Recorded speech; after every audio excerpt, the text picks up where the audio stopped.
안녕하세요. 91세 현역 의사 지영철입니다. 오늘 아침에도 관절이 아프셨나요? 침대에서 일어나는 것조차 고통스러우셨나요? 저도 그랬습니다. 20년 전만 해도 저는 매일 아침 일어나기가 두려웠습니다. 이제 끝인가 하는 생각이 들 정도로요. 하지만 지금 91세의 나이에도 저는 여전히 매일 진료실에서 환자를 만납니다. 주말엔 골프도 즐기죠. 어떻게 이런 일이 가능하냐고요? 많은 분들이 건강의 비밀을 묻습니다. 특별한 약초? 비싼 영양제? 복잡한 운동법? 제 대답은 놀라울 정도로 간단합니다. 우리가 평생 무시해온 신체 내부위만 제대로 관리했을 뿐입니다.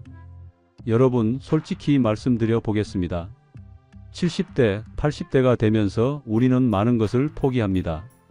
이제 나이든 몸이니 어쩔 수 없지라고 체념합니다. 손주들과 뛰어놀 수 없음을 받아들이고 등산이나 여행 같은 취미도 포기합니다.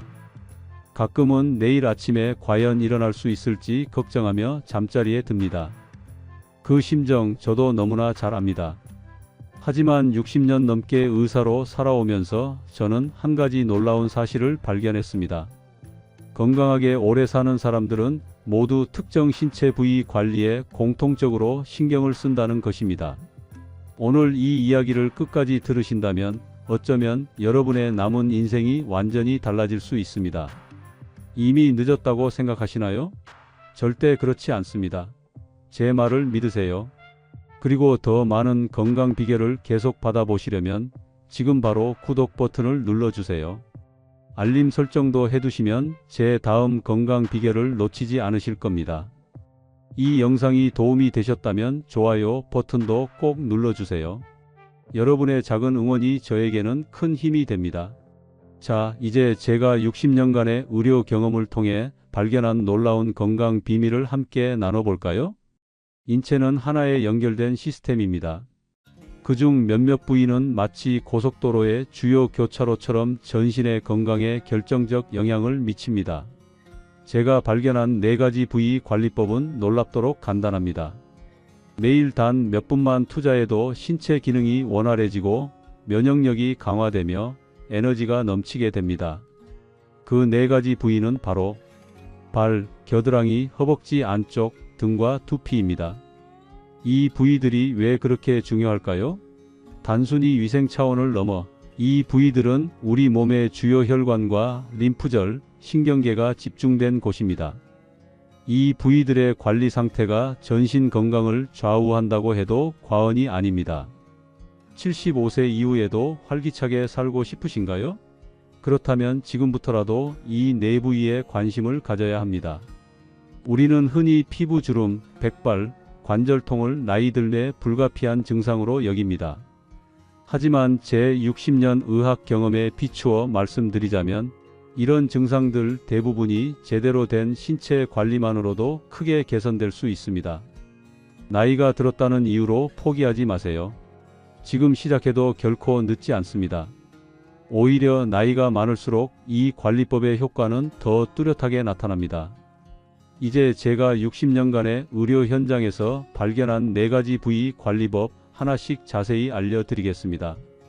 여러분의 발, 매일 수만 보를 걷게 해주는 이 소중한 신체 부위를 얼마나 소중히 여기고 계신가요? 제 진료실에 78세 박상철님이 찾아왔을 때 그는 거의 걷지 못할 정도였습니다. 선생님, 발이 너무 아파서 화장실 가는 것조차 고통스러워요. 이제 내 인생은 끝난 것 같아요. 그의 눈에는 눈물이 고여 있었습니다. 저는 그의 발을 살펴봤습니다. 굳은 살이 깊게 박히고 건조한 피부는 곳곳이 갈라져 있었습니다. 발가락 사이는 습기와 균으로 인해 염증이 생긴 상태였죠. 제가 물었습니다. 발을 어떻게 관리하고 계신가요? 관리요? 그냥 씻기만 하는데. 바로 그겁니다. 우리는 발을 단순히 씻는 것으로 충분하다고 생각합니다. 그러나 발은 단순한 이동 수단이 아닙니다. 발에는 무려 7,000개 이상의 신경 말단이 있고 이는 모두 우리 내장 기관과 연결되어 있습니다. 동양의학에서는 이를 경락이라고 부릅니다. 서양의학에서도 이제 이 연결성을 인정하고 있죠. 저는 의대생들에게 항상 이렇게 가르칩니다. 발은 제2의 심장이다. 발에 있는 혈관과 근육이 심장을 도와 혈액을 온몸으로 펌프질하기 때문이다. 놀랍게도 발 관리는 심혈관 건강을 개선하고 혈압을 안정시키며 심지어 수면의 질까지 향상시킵니다. 그럼 어떻게 발을 제대로 관리해야 할까요? 제가 60년간 연구하고 실천한 발 관리 4단계를 알려드리겠습니다. 첫 번째, 따뜻한 물에 30분간 담그기. 물 온도는 체온보다 약간 높은 40도 정도가 이상적입니다. 너무 뜨거우면 피부가 손상될 수 있으니 주의하세요. 30분간 발을 담그면 발의 혈관이 확장되고 전신의 혈액순환이 촉진됩니다. 저는 환자들에게 물에 한 줌의 소금을 넣도록 권합니다. 이렇게 하면 부종 완화에 더욱 효과적이죠. 이렇게 하면 하루 종일 발에 쌓인 피로가 풀리고 다리의 붓기도 빠르게 가라앉습니다. 특히 당뇨나 고혈압이 있으신 분들에게 매우 중요한 과정이에요. 78세 이명숙 할머니는 이 방법으로 20년간 고생하던 불면증을 극복했습니다. 그녀의 말을 직접 들어보세요. 지 박사님이 알려주신 대로 매일 저녁 발을 따뜻한 물에 담그기 시작했어요. 처음엔 이런 걸로 뭐가 달라지겠어?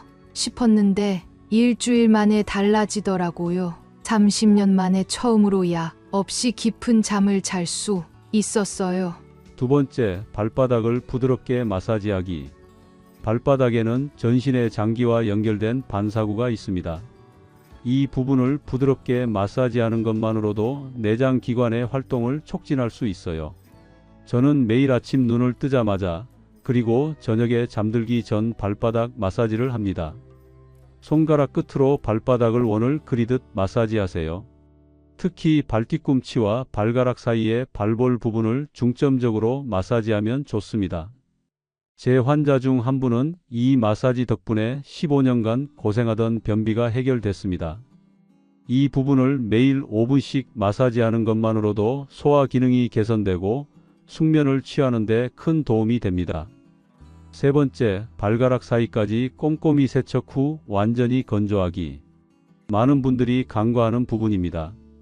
발가락 사이는 습하고 어두워 균이 번식하기 가장 좋은 환경입니다. 이곳에 피부 문제가 생기면 전신 건강에 영향을 미칠 수 있습니다. 부드러운 수건이나 면봉으로 발가락 사이를 꼼꼼히 닦고 완전히 말려야 합니다. 특히 당뇨병이 있으신 분들은 더욱 신경 써야 합니다. 제 진료실에 찾아온 82세 김우진 할아버지는 발가락 사이 무좀으로 시작된 감염이 심해져 결국 발가락 절단 위기까지 갔었습니다. 다행히 적절한 치료와 관리로 회복했지만 그가 평소 발가락 사이를 제대로 관리했다면 이런 고통은 없었을 겁니다. 네 번째, 보습 크림과 미끄럼 방지 신발 사용하기. 노년기에는 피부가 건조해지고 민감해집니다. 발 피부도 마찬가지입니다. 목욕 후 바디 로션이나 전용 풋 크림으로 발을 부드럽게 유지하세요. 또한 집 안에서도 반드시 미끄럼 방지 슬리퍼를 신으세요. 맨발로 딱딱한 바닥을 걷는 것은 발 건강에 좋지 않습니다. 제 경험상 70대 이상이 되면 적절한 신발 착용만으로도 발과 무릎 통증이 30% 이상 감소할 수 있습니다. 박상철님은 이 4가지 관리법을 3개월간 꾸준히 실천했습니다. 그 결과는 어땠을까요? 지 박사님, 기적입니다. 이제 아침에 일어나면 발이 아프지 않아요. 지난 주말에는 손주와 함께 동네 공원을 한 바퀴 돌았어요. 1년 전만 해도 상상도 못했던 일이에요. 여러분도 지금 바로 시작하세요. 너무 늦은 때란 없습니다. 발 관리는 단순한 위생을 넘어 전신 건강의 기본입니다. 내일 아침부터 저와 함께 발 관리를 시작해 보시겠어요? 다음으로는 많은 분들이 간과하는 겨드랑이 관리법에 대해 알려드리겠습니다. 이 부위가 왜 면역력의 핵심인지 그리고 어떻게 관리해야 하는지 함께 알아보겠습니다. 깊게 숨을 들이마시고 내쉬세요. 여러분, 겨드랑이가 단순한 땀이 나는 곳이라고 생각하시나요? 제가 60년간의 의학 경험으로 말씀드리건대 겨드랑이는 우리 몸의 자연 해독 센터입니다. 75세 이정희 할머니의 이야기를 들려드리겠습니다. 그녀는 20년 넘게 계절마다 찾아오는 기관지염과 알레르기로 고생했습니다. 봄, 가을마다 병원을 찾아 항생제와 스테로이드를 복용했죠. 지 박사님, 계절이 바뀔 때마다 항생제 먹는 게 일상이 됐어요. 이러다 평생 약에 의존하며 살아야 하나 싶어요. 제가 그녀의 겨드랑이를 살펴보니 피부가 자극받아 붉어져 있었고 땀샘이 막혀 있었습니다. 그녀의 림프절도 약간 붓고 단단해져 있었죠. 여러분 아시나요? 겨드랑이에는 20개 이상의 중요한 림프절이 있습니다. 이 림프절은 우리 몸의 면역 체계의 핵심 부분으로 혈액 속 독소를 제거하고 감염과 싸우는 백혈구를 생산합니다. 하지만 안타깝게도 대부분의 사람들이 겨드랑이 관리를 단순히 냄새 제거로만 생각합니다. 강한 향수가 든 데오드란트를 뿌리고 땀이 나지 않게 땀샘을 막는 데 집중하죠. 이것이 바로 문제입니다. 겨드랑이의 땀샘은 몸에 독소를 배출하는 중요한 경로입니다. 이를 인공적으로 막으면 독소가 체내에 쌓이게 됩니다. 그렇다고 아무것도 하지 않으면 어떻게 될까요? 균이 번식하고 냄새가 나겠죠. 그럼 어떻게 해야 할까요? 제가 연구하고 실천한 겨드랑이 관리 4단계를 알려드리겠습니다. 첫 번째, 향이 없는 순한 비누로 부드럽게 세척하기. 화학 성분이 강한 바디워시나 비누는 겨드랑이의 자연 균형을 파괴합니다. 저는 60년간 천연 성분의 순한 비누만 사용해 왔습니다.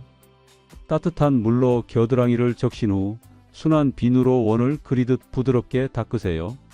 너무 세게 문지르면 피부가 자극받아 오히려 균형이 깨질 수 있습니다. 저는 환자들에게 녹차 성분이 함유된 비누나 코코넛 오일 비누를 추천합니다. 이는 피부를 진정시키는 동시에 자연스럽게 향균 작용을 합니다. 두 번째, 샤워 후 완전히 건조하여 세균 번식 방지하기. 겨드랑이는 습하고 따뜻해 세균이 번식하기 좋은 환경입니다. 샤워 후 부드러운 수건으로 겨드랑이를 완전히 말리는 것이 중요합니다. 저는 환자들에게 헤어드라이어를 사용해 보라고 권합니다. 물론 차가운 바람으로 말이죠. 이렇게 하면 겨드랑이가 완전히 건조되어 세균 번식을 막을 수 있습니다. 83세 정민호 할아버지는 이 방법만으로도 20년간 고생하던 겨드랑이 무좀과 가려움증을 해결했습니다. 세 번째, 자연 유래 성분의 데오드란트 사용하기. 알루미늄이나 파라벤 같은 화학 성분이 든 데오드란트는 피하세요. 이런 성분들은 땀샘을 막고 장기적으로는 림프절 기능에 영향을 줄 수 있습니다. 저는 60년 넘게 베이킹 소다와 코코넛 오일을 섞은 자연 데오드란트를 사용해 왔습니다. 냄새를 제거하면서도 땀샘은 자연스럽게 기능하도록 해주죠. 또 다른 방법은 사과 사이다 식초를 물에 희석해 겨드랑이에 바르는 것입니다. 약간의 식초 냄새는 금방 사라지고 피부의 pH 밸런스를 자연스럽게 조절해 줍니다. 네 번째, 아침 2분 림프 마사지로 순환 촉진하기. 이것이 제가 환자들에게 가장 강조하는 부분입니다. 매일 아침 2분만 투자하세요. 손가락으로 겨드랑이 주변을 부드럽게 원을 그리며 마사지하세요. 이는 림프에게 순환을 촉진하고 독소 배출을 돕습니다. 방법은 간단합니다. 팔을 머리 위로 들고 반대쪽 손으로 겨드랑이 주변을 목에서 가슴 쪽으로 부드럽게 마사지하세요. 양쪽 겨드랑이에 각각 1분씩 총 2분이면 충분합니다. 75세 이정희 할머니는 이 네 가지 방법을 실천한 지 2개월 만에 놀라운 변화를 경험했습니다. 지 박사님, 믿기지 않아요. 20년 만에 처음으로 가을이 왔는데도 기관지염이 오지 않았어요. 항생제 없이 가을을 보내다니 정말 기적 같아요. 여러분, 겨드랑이는 단순한 위생 문제가 아닙니다. 우리 몸의 자연 해독 시스템의 핵심 부위입니다. 지금부터라도 제대로 관리하세요. 면역력 강화와 독소 배출의 놀라운 변화를 경험하실 겁니다. 다음으로는 많은 분들이 소홀히 여기는 허벅지 안쪽 관리법에 대해 알려드리겠습니다. 이 부위가 왜 혈액순환과 간 건강의 핵심인지, 그리고 어떻게 관리해야 하는지 함께 알아보겠습니다. 여러분, 허벅지 안쪽에 손을 대보세요. 맥박이 느껴지나요? 바로 그 부위, 서해부에는 우리 몸의 주요 혈관과 림프절이 모여 있습니다. 저는 60년간 수많은 환자를 진료하면서 한 가지 놀라운 사실을 발견했습니다.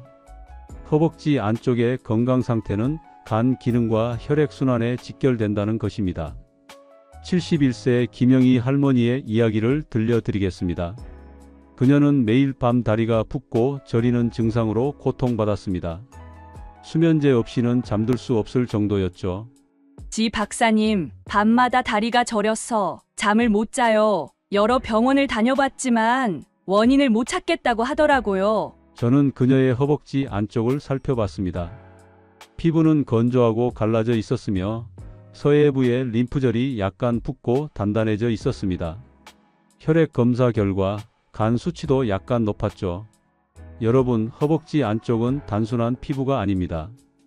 대퇴 동맥과 정맥, 서해부, 림프절 등 중요한 순환계 구조물이 모여 있는 곳입니다.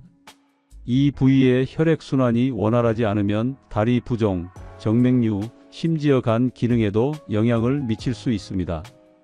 동양의학에서는 이 부위를 강경히 지나가는 곳으로 봅니다. 서양의학에서도 이제 허벅지 안쪽에 림프순환이 간의 해독 기능과 밀접한 관련이 있다는 것을 인정하고 있죠. 허벅지 안쪽을 제대로 관리하지 않으면 어떻게 될까요? 혈액순환이 저하되고 독소가 쌓이며 결국 만성 피로와 부종으로 이어집니다. 심지어 간 기능에도 영향을 미칠 수 있습니다. 이제 제가 연구하고 실천한 허벅지 안쪽 관리 방법을 알려드리겠습니다. 먼저 따뜻한 물과 순한 비누로 부드럽게 씻어주세요. 많은 분들이 목욕할 때 허벅지 안쪽을 제대로 씻지 않습니다. 특히 나이가 들면 몸이 뻣뻣해져 이 부위에 손이 잘 닿지 않기도 하죠. 따뜻한 물로 허벅지 안쪽을 충분히 적신 후 천연 성분의 순한 비누로 부드럽게 씻어주세요. 강한 화학 성분의 바디워시는 피부를 상하게 할 수 있으니 쓰지 않는 게 좋습니다. 저는 목욕용 스펀지나 부드러운 수건을 긴 막대에 감아 사용하는 방법을 환자들에게 알려드립니다. 이렇게 하면 몸을 많이 구부리지 않고도 허벅지 안쪽을 잘 씻을 수 있습니다.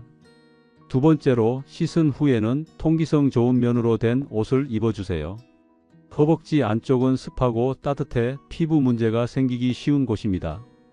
샤워 후에는 부드러운 수건으로 완전히 말리고 숨 잘 쉬는 면이나 마 소재의 속옷을 입으세요. 특히 나이가 들면 폴리에스터나 나일론 같은 인공 섬유의 속옷은 피하는 것이 좋습니다. 이런 옷감은 땀을 빨아들이지 못하고 피부를 자극할 수 있습니다. 저는 환자들에게 면 100% 속옷을 넉넉한 사이즈로 입으라고 권합니다. 너무 꽉 끼는 속옷은 피가 잘 돌지 않게 하고 림프액도 잘 흐르지 않게 합니다. 76세 박정수 할아버지는 평생 꽉 끼는 팬티를 고집하다가 허벅지 안쪽에 심한 피부병이 생겼습니다. 넉넉한 면 속옷으로 바꾸고 2주 만에 증상이 많이 좋아졌죠. 세 번째로, 나비 자세와 같은 간단한 스트레칭으로 피가 잘 돌게 해주세요. 허벅지 안쪽에 피가 잘 도는 가장 좋은 방법은 나비 자세와 허벅지 스트레칭입니다. 바닥에 앉아 발바닥을 서로 마주보게 한 후 양손으로 발을 잡고 상체를 가볍게 앞으로 숙이세요. 무릎을 부드럽게 위아래로 움직이며 허벅지 안쪽 근육을 풀어주는 겁니다. 너무 힘들면 어떡하죠? 걱정하시는 분들을 위해 침대에 누워서 할 수 있는 쉬운 방법도 있습니다. 누운 상태에서 한쪽 다리를 구부리고 무릎을 옆으로 눕혀 허벅지 안쪽을 쭉 펴주세요. 저는 91세인 지금도 매일 아침 이 스트레칭을 5분간 합니다. 이것만으로도 피와 림프액이 잘 돌아 하루 종일 다리가 가볍습니다. 마지막으로 피부가 서로 다 문제가 생기지 않도록 보습제와 파우더를 발라주세요. 나이가 들면 피부가 얇아지고 건조해집니다.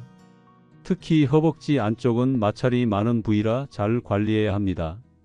저는 환자들에게 샤워 후 바세린이나 코코넛 오일 같은 천연 보습제를 바르라고 권합니다. 특히 여름철에는 땀으로 인한 마찰을 줄이기 위해 옥수수 전분 가루를 살짝 뿌리는 것도 좋은 방법입니다. 71세 김영희 할머니는 이 네 가지 방법을 실천한 지 한 개월 만에 놀라운 변화를 경험했습니다. 지 박사님, 믿기지 않아요. 이제 밤에 다리가 저리지 않아. 수면제 없이도 잘 수 있어요. 다리 부종도 많이 줄었고 병원에서 간 수치도 정상으로 돌아왔대요. 여러분, 허벅지 안쪽은 단순한 피부가 아닙니다. 피가 잘 돌게 하고 간 건강을 지키는 중요한 부위입니다. 지금부터라도 제대로 관리하세요. 다리 부종, 만성 피로, 간 기능이 놀랍게 좋아지는 것을 경험하실 겁니다. 다음으로는 많은 분들이 소홀히 여기는 등과 두피 관리법에 대해 알려드리겠습니다. 이 부위가 왜 뇌 건강과 신경계 기능에 중요한지, 그리고 어떻게 관리해야 하는지 함께 알아보겠습니다. 여러분, 몸이 피곤하고 기억력이 떨어지는 것이 단순히 나이 때문이라고 생각하시나요? 75세 조명자 할머니는 요즘 들어 기억력이 급격히 떨어지고 항상 피곤함을 느꼈습니다. 그녀는 이것이 치매의 시작이라고 두려워했죠. 지 박사님, 요즘 손주 이름도 가끔 헷갈려요. 이게 치매의 시작인가요? 너무 무섭습니다. 저는 그녀의 등과 두피를 살펴봤습니다. 딱딱하게 굳은 근육, 건조한 두피, 현저히 감소한 혈액순환. 예상했던 대로였습니다. 여러분, 등과 두피는 단순한 씻는 부위가 아닙니다.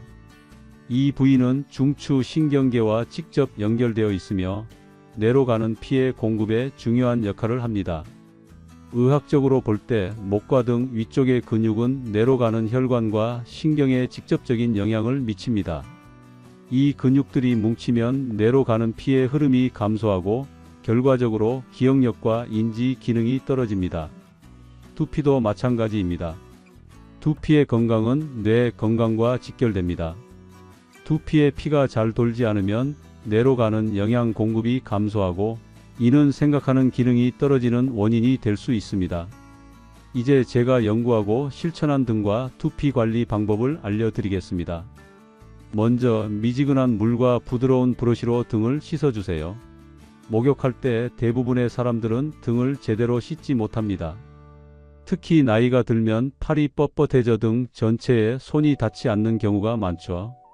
저는 환자들에게 긴 손잡이가 달린 부드러운 목욕 브러쉬를 사용하라고 권합니다. 미지근한 물로 등을 적신 후 부드러운 원을 그리며 척추에서 바깥쪽으로 마사지하듯 씻으세요. 이렇게 하면 등에 피가 잘 돌고 뭉쳐있던 근육이 풀립니다. 또한 뇌로 가는 피의 흐름이 좋아져 머리가 맑아지는 효과도 있습니다. 79세 김철수 할아버지는 이 방법을 실천한 후 샤워만 해도 머리가 맑아지는 것 같다고 말했습니다. 두 번째로 두피 마사지를 통해 뇌로 가는 피의 흐름을 좋게 해주세요. 두피 마사지는 뇌 건강에 놀라운 효과가 있습니다. 두피에는 수많은 혈관이 있어 적절한 마사지는 뇌로 가는 피의 흐름을 직접 좋게 합니다.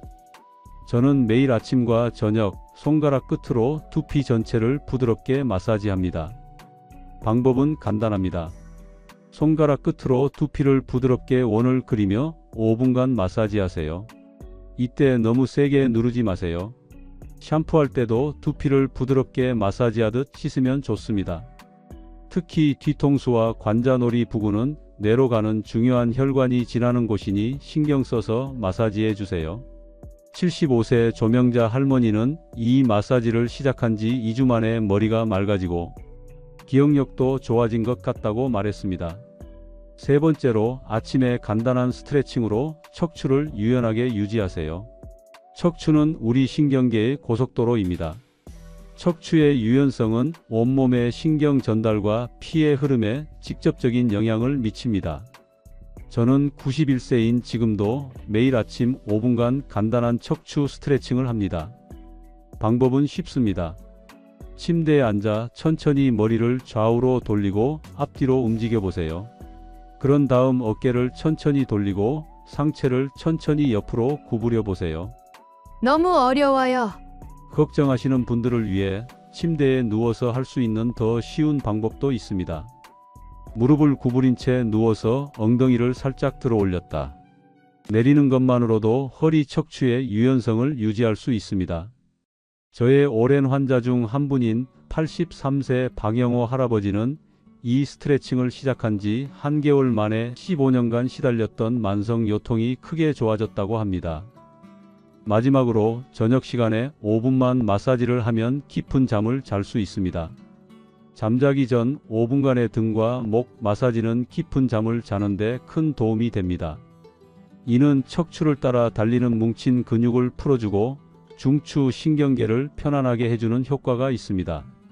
방법은 간단합니다. 마사지 크림이나 오일을 손에 덜어 목부터 허리까지 부드럽게 마사지해 주세요. 특히 목과 어깨 부분의 뭉침을 풀어주는 것이 중요합니다. 혼자 하기 어렵다면 테니스 공 2개를 양말에 넣어 바닥에 놓고 그 위에 누워 천천히 움직이는 방법도 있습니다. 이렇게 하면 등에 뭉친 근육을 효과적으로 풀 수 있습니다. 75세 조명자 할머니는 이 4가지 방법을 실천한 지 2개월 만에 놀라운 변화를 경험했습니다. 지 박사님, 기적입니다. 이제 손주 이름을 헷갈리지 않아요. 머리가 훨씬 맑아졌고 힘도 넘쳐요. 가족들도 제가 달라졌다고 말해요. 여러분, 등과 두피는 단순한 씻는 부위가 아닙니다. 뇌 건강과 신경계 기능에 중요한 부위입니다. 지금부터라도 제대로 관리하세요. 기억력, 생각하는 능력, 활력에 놀라운 변화를 경험하실 겁니다. 이제 마지막으로 이 모든 관리법을 일상에 어떻게 쉽게 넣을 수 있는지 알려드리겠습니다. 지금까지 건강의 핵심인 4가지 신체 부위와 그 관리법에 대해 알아보았습니다. 발, 겨드랑이, 허벅지 안쪽, 등과 두피. 이 부위들이 우리 건강에 얼마나 중요한지 이제 아시겠죠? 그런데 너무 많은데 어떻게 다 관리해야 할지 어려워요. 라고 생각하실 수 있습니다. 걱정 마세요. 저는 60년간의 의학 경험을 통해 가장 효과적이면서도 계속할 수 있는 방법을 찾아냈습니다. 이제 건강한 습관을 만드는 방법 5분의 기적에 대해 말씀드리겠습니다. 가장 중요한 것은 한 번에 모든 것을 바꾸려 하지 않는 것입니다. 조금씩 바꾸는 것이 가장 효과적이고 오래 계속할 수 있습니다. 먼저 요일별로 한 부위에 집중해서 관리하세요. 일주일에 각 요일마다 한 부위에 집중하는 겁니다. 월요일은 발 관리의 날, 수요일은 겨드랑이 관리의 날, 금요일은 허벅지 안쪽 관리의 날, 일요일은 등과 두피 관리의 날로 정하세요. 나머지 날은 기본적인 씻기만 신경 쓰세요. 이렇게 하면 부담 없이 각 부위를 집중적으로 관리할 수 있습니다. 두 번째로 각 부위마다 딱 5분만 시간을 내세요. 각 부위당 단 5분만 투자하세요. 5분은 누구나 만들 수 있는 시간입니다. 저는 91세의 현역 의사로서 말씀드립니다. 건강을 위한 가장 중요한 비결은 대단한 것이 아니라 작은 습관을 꾸준히 실천하는 것입니다. 저는 매일 아침 눈을 뜨면 제일 먼저 발바닥 마사지를 합니다. 식사 후에는 5분간 허벅지 스트레칭을 하고 저녁 샤워 시간에는 등 브러싱과 두피 마사지에 집중합니다.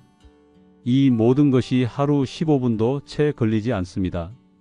세 번째로 새 습관을 매일 하는 일과 연결하세요. 새로운 습관을 매일 하는 일과 연결하면 쉽게 습관이 됩니다. 예를 들어 아침 커피를 마실 때 발 마사지를 하고 TV 뉴스를 볼 때 허벅지 스트레칭을 하고 샤워할 때 등 브러싱과 두피 마사지를 하고 잠들기 전에 겨드랑이 주변 림프 마사지를 하면 좋습니다.